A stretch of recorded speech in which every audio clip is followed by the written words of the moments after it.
Voilà. Bonjour à tous, ici Pharo Satus. Je suis tout seul et aujourd'hui on va parler de Evil Genius 2. Evil Genius 2 est un excellent jeu de gestion, stratégie, un peu comme un city builder mais assez différent.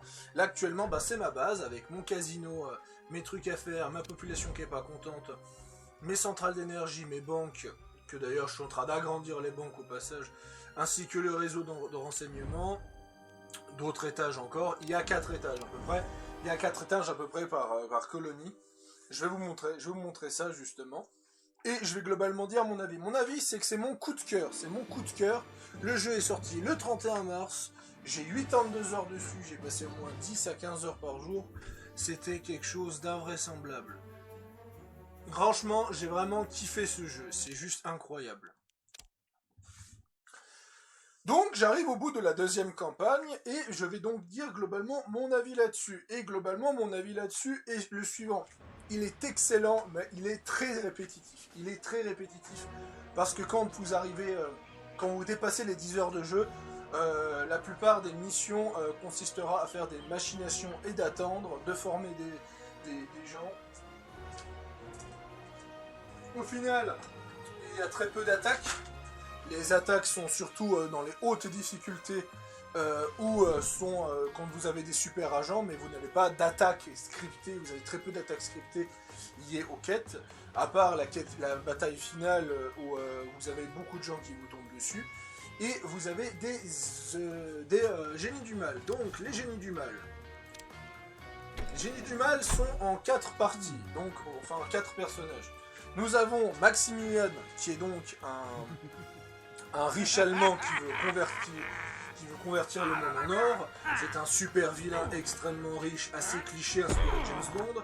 On a Red Ivan, qui est personnellement mon coup de cœur, parce qu'il fait extrêmement mal au corps à corps et extrêmement mal à distance.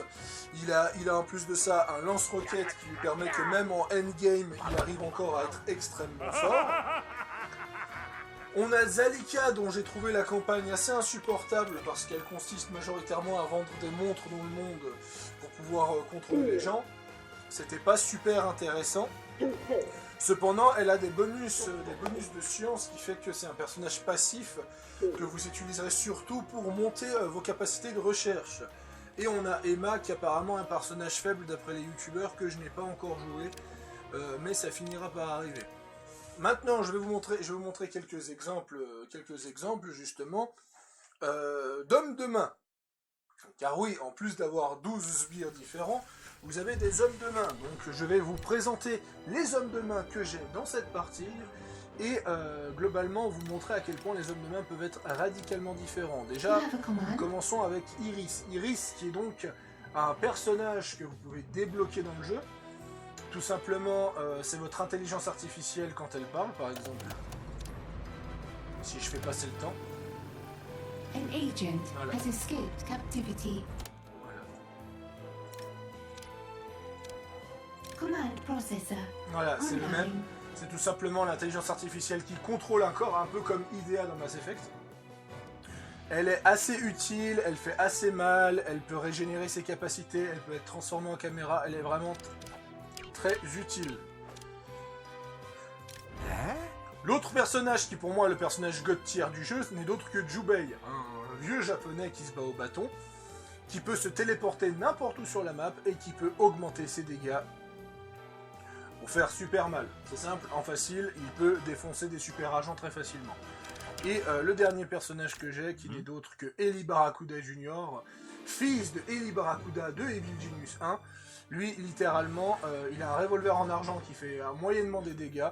Par contre, Beau Parleur lui permet vraiment de neutraliser les enquêteurs qui veulent rentrer dans votre base. C'est vraiment... ce sont des hommes de main qui sont très appréciables. Pour ce qui est de la quête principale, j'ai trouvé que la quête principale était à la fois intéressante mais redondante. Parce que la quête principale va vous demander de faire des objectifs, et en fait, globalement, ceux de Zalika sont majoritairement vous demander de vendre des montres, et Red Ivan va vous demander plutôt de faire des pourparlers de guerre et des choses comme ça. Globalement, en fait, ça change pas grand-chose, parce que justement, entre justement dépenser faire 10 machinations pour vendre des montres, ou 5 machinations pour faire des pourparlers, ou 5 convocations pour faire autre chose. Surtout que les finalités sont les mêmes. Je pense notamment à un moment avec Ivan, vous allez convoquer des diplomates. À la fin, les diplomates refusent de vous écouter et vous attaquent. Et pareil, du côté de Zalika, à la fin, vous convoquez des diplomates par rapport à vos projets de montre. Ils n'acceptent pas et ils vous attaquent. En fait, le scénario est très similaire. Et c'est vraiment dommage. Surtout que tous les dialogues des quêtes secondaires sont les mêmes pour tout le monde. Ce qui fait que des fois, on a des comportements qui sont irrationnels avec le personnage, comme par exemple Zalika qui devient totalement débile, ou justement Red Ivan qui devient bizarrement super sympathique. Voilà, ça c'est le véritable problème du jeu, c'est que le mode sandbox malheureusement ne contient pas d'hommes de main, je n'ai pas trouvé le moyen d'avoir des hommes de main, il n'y a pas de quête secondaire, donc ce qui fait que sans quête vous ne pouvez pas avoir de butin. Ce qui est dommage, le sandbox aurait été un excellent moyen de tester tous les hommes de main et de tester tous les butins afin de savoir si c'était intéressant de les choper en campagne, et ça c'est un petit défaut pour moi.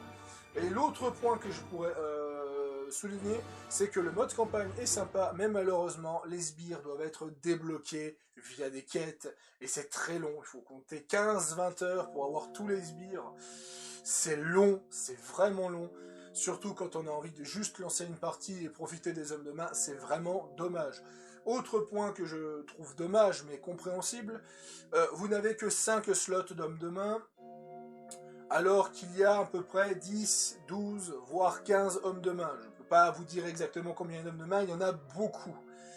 Et c'est ça qui est dommage, c'est qu'ils sont tous géniaux, ce qui fait que t'as pas trop envie de les sacrifier pour d'autres. Et ça, malheureusement, c'est le jeu, hein. On va pas non plus avoir 15 hommes de main, parce que si on a 15 hommes de main, on n'a plus besoin de sbires, en fait. Donc voilà, globalement, le jeu est super intéressant. Moi, je vous le conseille, j'ai passé un excellent moment dessus, c'est un véritable coup de cœur. Alors bien sûr, ça aurait été plus intéressant de vous montrer à quoi ressemble le jeu. Et le mieux... An agent has been captured. Et le mieux justement, c'est peut-être de voir des youtubeurs qui font des let's play dessus. Moi je vais éviter de faire un let's play dessus parce que ce serait très chronophage, parce qu'il faut compter 40-45 heures la partie, voilà. Peut-être que je pourrais envisager de faire un let's play une fois sur le jeu. Pourquoi pas pour le nouveau personnage qui sort en fin d'année. Mais en tout cas voilà, c'était très intéressant, c'était une excellente expérience. Moi je ne peux que vous conseiller ce jeu. Franchement, ça par exemple c'est la salle de formation. Et franchement, voilà, je n'ai rien d'autre à dire dessus. C'était une petite vidéo. C'était donc Pharo Salut.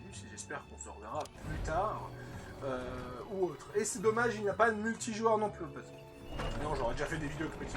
Allez, c'était tout. C'était petit mais intense, mais ça suffit justement pour dire mon avis. Vraiment une très bonne expérience. Je peux que vous le conseiller. Et si vous avez encore des doutes,